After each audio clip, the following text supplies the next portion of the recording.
So you've survived homework 1, 2, and 3, and now you're on homework 4. This video is designed to help you kind of wrap your mind around what is expected in homework number 4. When I do homeworks, I like to get set up. So if you have multiple monitors, I would have the actual assignment on one monitor, Eclipse on the other. You can work effectively. For this demonstration, what I'm going to do is just have these share a screen. So I have a little bit of a larger monitor hooked up to my laptop that I can fit both of these on a single screen.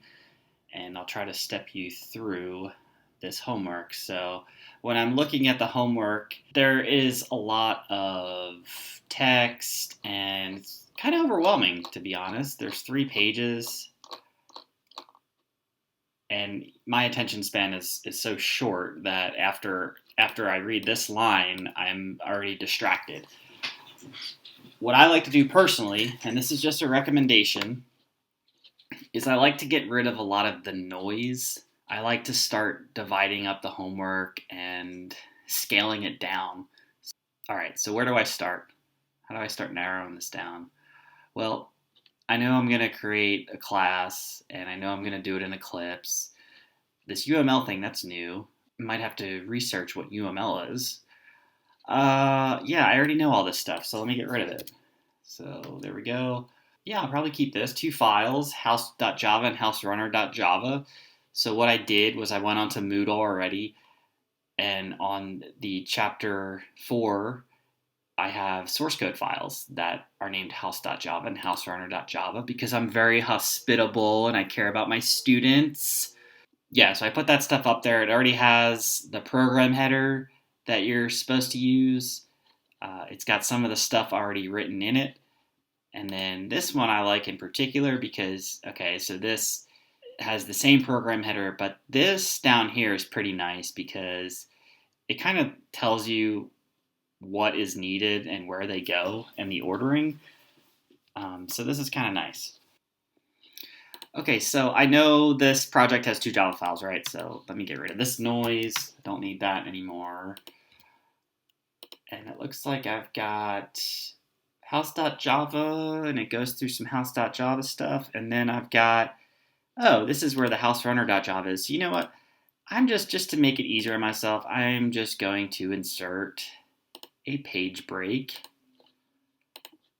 so I can better focus on the house.java. So now when I look at the assignment and I see the house.java, I'm not completely overwhelmed.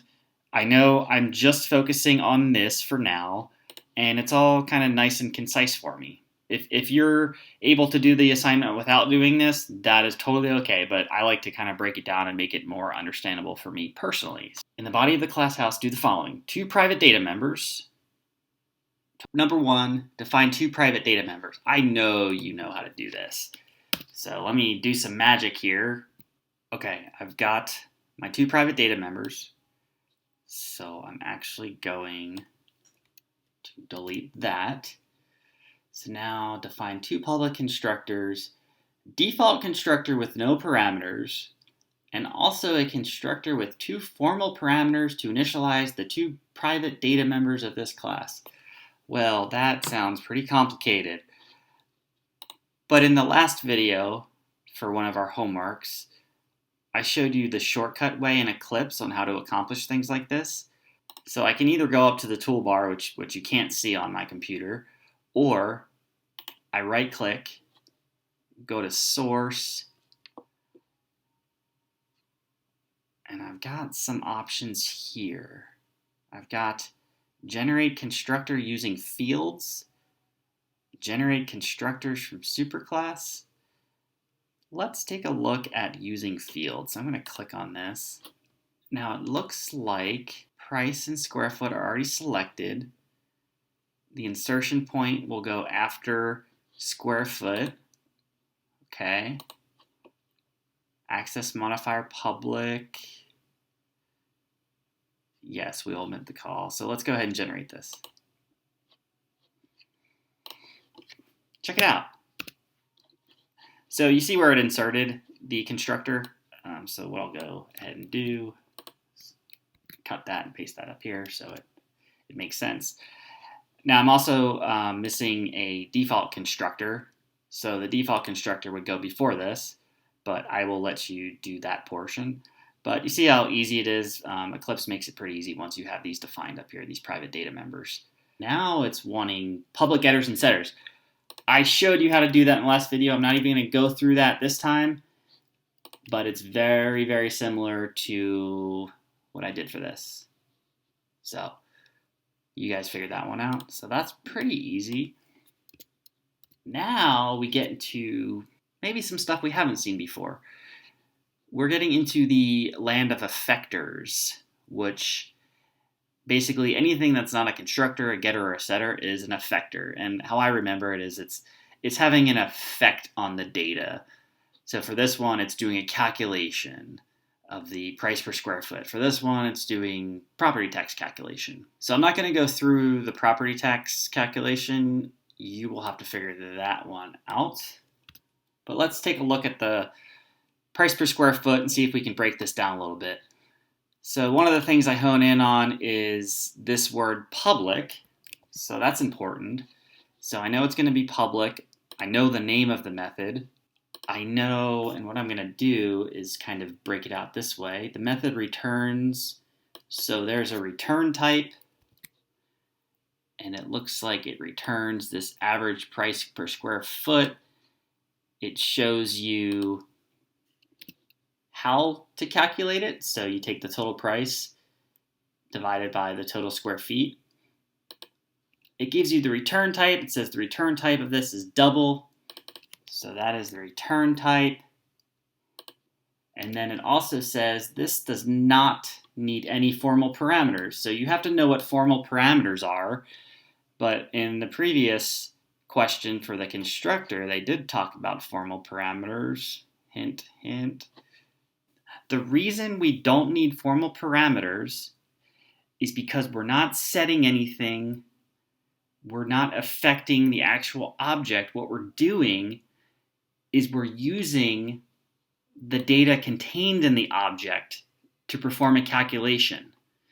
So because we have a public effector, this effector can directly access these private data members. So you're not passing anything in.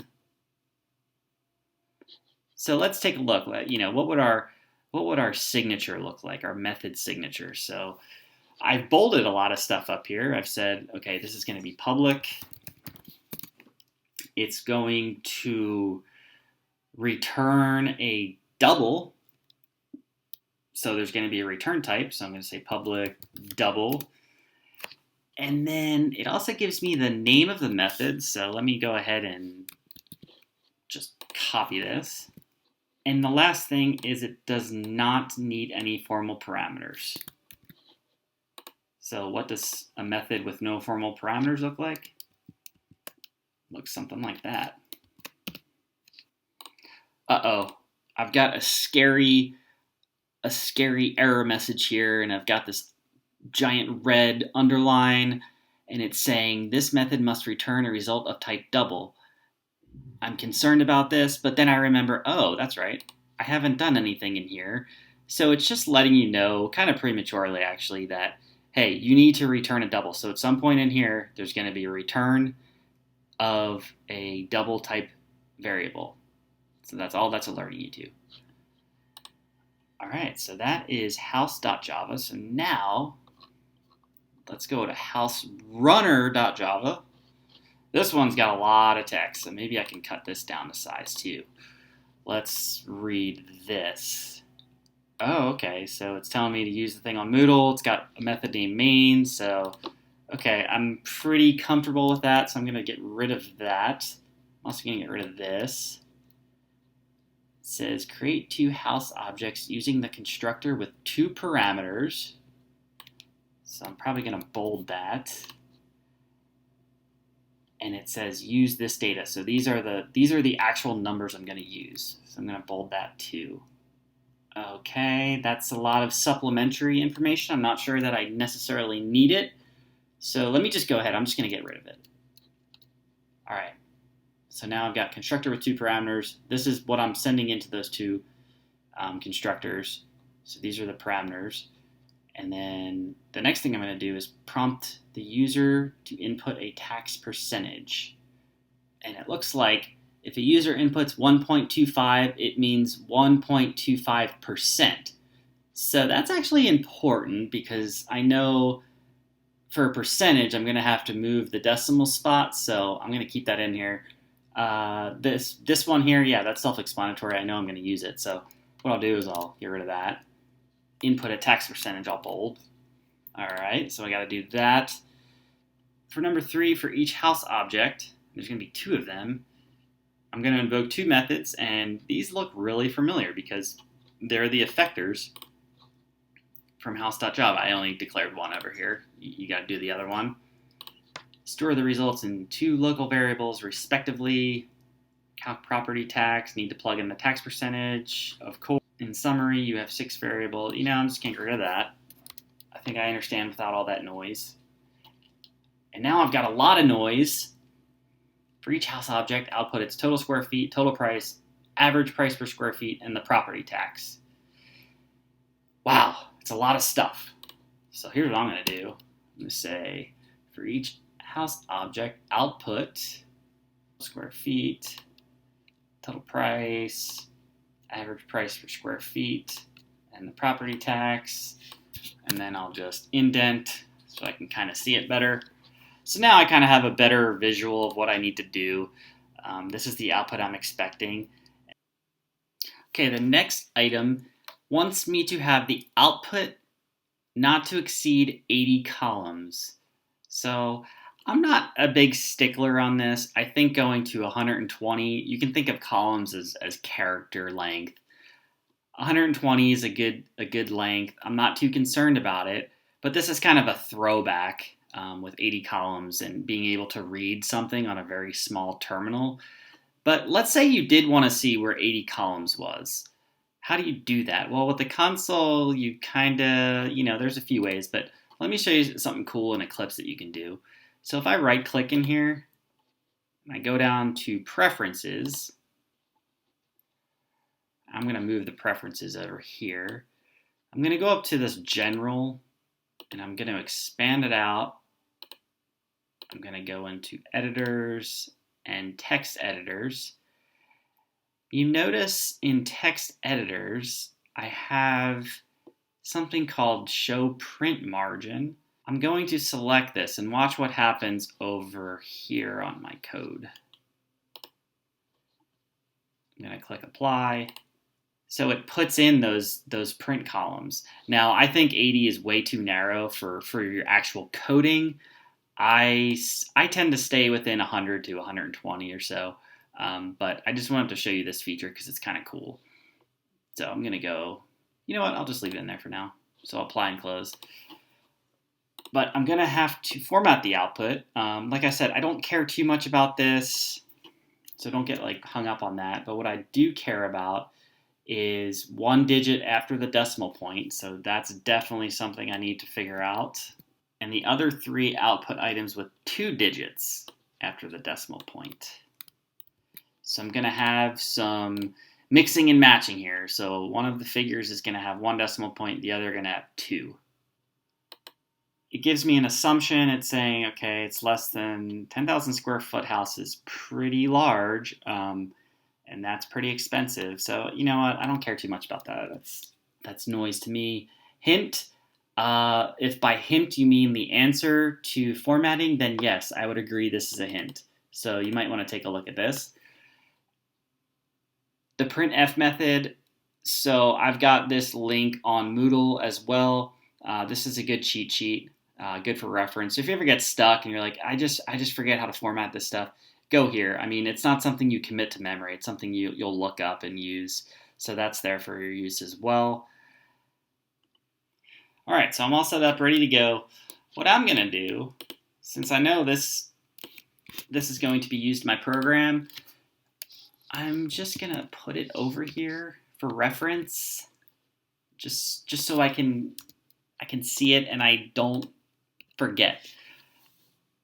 And also, I'm going to expand this out, and I'll show you why here in a second. So what I like to do is when I'm programming and when I'm using classes, especially in Java, what I like to do is go ahead and split screen this.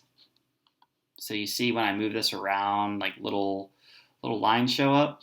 I am going to put the house.java on the right. So now when I'm coding and I'm having to create house objects, I say, oh, the first parameter is the price, the second is the square footage. So as I'm, coding in main, I'm looking at the actual class that I'm using, rather than if I had it on these multiple tabs, I'd have to switch back and forth, and then you get confused. And if you have multiple, it just gets really confusing. So I like setting things up like this. It's kind of nice. First thing I'm going to do, because I'm a really good programmer, is put a comment saying creates 2 house objects, because comments are awesome. So how do I create these house objects? Well, we know it's going to be data type house. I'll name it house1. I'm going to say equals. We've got that new keyword. So this is what's going to create our house over in the heap. Say house. And I'm going to use these numbers. So I can actually just copy and paste. Fix the spacing a little bit. And of course I need a semicolon. So there's my first house. So for my second house, I'm just gonna copy and paste it. I'm gonna change it to house 2. And I'm gonna use these numbers. So I'll have to do a copy and paste and get this all spaced out correctly. There we go. So I've got my 2 house objects. The rest of the assignment is basically getting a tax percentage from the user and then performing calculations. So the effectors over here that you'll have to fill in, will do all the calculations and return some stuff. And then you'll have to format the output. All right, so that portion is done. Now there is a third portion, and this is the UML diagram. This should not take very long at all. Refer to this document, take your best shot at the UML diagram.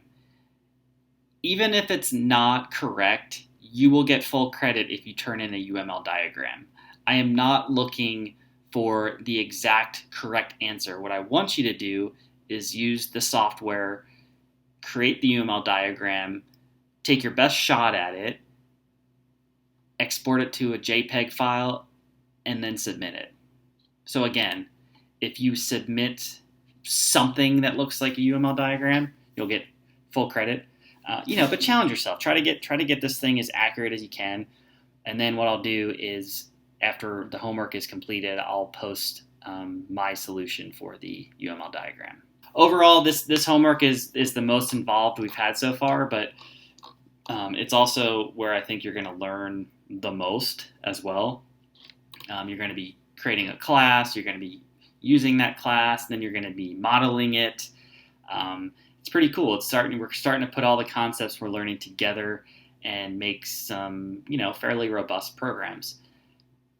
The next video that I'll make is for the test review. There's a few sections on the test review that are a little tricky that I'll kind of step you through.